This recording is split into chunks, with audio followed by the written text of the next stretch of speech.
Ça y est, à partir du lundi 8 juin, on peut enfin retourner dans les bars.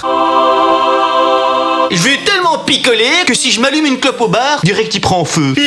En plus ça tombe bien, j'avais justement un truc à fêter le 8 juin. Quoi? Bah la réouverture des bars. Bah ça fait tellement longtemps qu'on n'est pas sorti qu'on s'en souvient plus, hein. Pour les jeunes qui n'ont pas connu, un bar en fait c'est un endroit magique. Un petit peu comme Poudlard, sauf que la moitié des gens bah ils sont bourrés quoi. Oh, ah bah dis donc, il y a Dumbledore qui fait du breakdance. Il a encore du carburé au cognac le Dumby.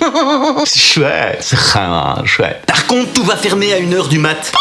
C'est le meilleur moment à 1h du mat, c'est quand je fais péter le champ, moi. D'ailleurs, j'ai un petit slogan, c'est quand les pieds collent que l'ambiance décolle. Excellent.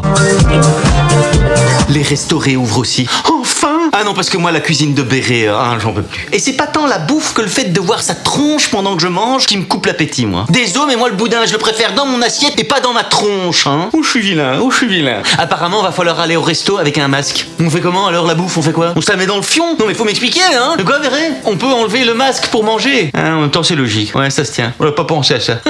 Dans les restos, on devra tous garder 1,50 m de distance. Moi, ça m'arrange. Ben, je vais me placer à 1 mètre de la porte et du coup, Béret...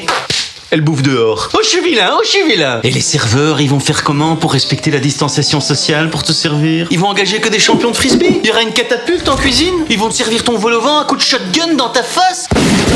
Bon appétit! Mais il faut m'expliquer, hein? Et puis si le serveur et le cuistot, ils peuvent pas toucher la bouffe, c'est qui va servir? C'est comment qu'on fait? C'est du self-service? Ah, parce que moi, si je dois faire le taf, ok, mais alors moi, je vais te payer aussi, hein? T'imagines, tu vas au resto, paf, tu ressors avec 100 boules et une petite souche TVA pour papa.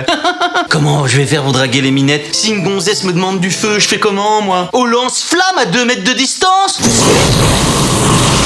Si je veux faire chin-chin, je lui balance mon verre à la gueule? Et si on veut partager un petit bol de cacahuètes? Moi je fais pour partager mes putains de cacahuètes, quoi. Ah, ça sonne en rotte, hein? Bon, je pleurniche, mais je t'avoue que je suis quand même content que les bars et les restos soient ouverts, tu sais. Moi, si on me disait que la seule condition pour retourner dans les bars et les restos, c'est d'enfiler un slip en laine, des moon boots et un chapeau traditionnel ouzbek en plein été, bah que je le ferais quand même, hein. Un jus à tout. Allez, vive le Reka, force à tous dans le secteur, on se retrouve sur une terrasse.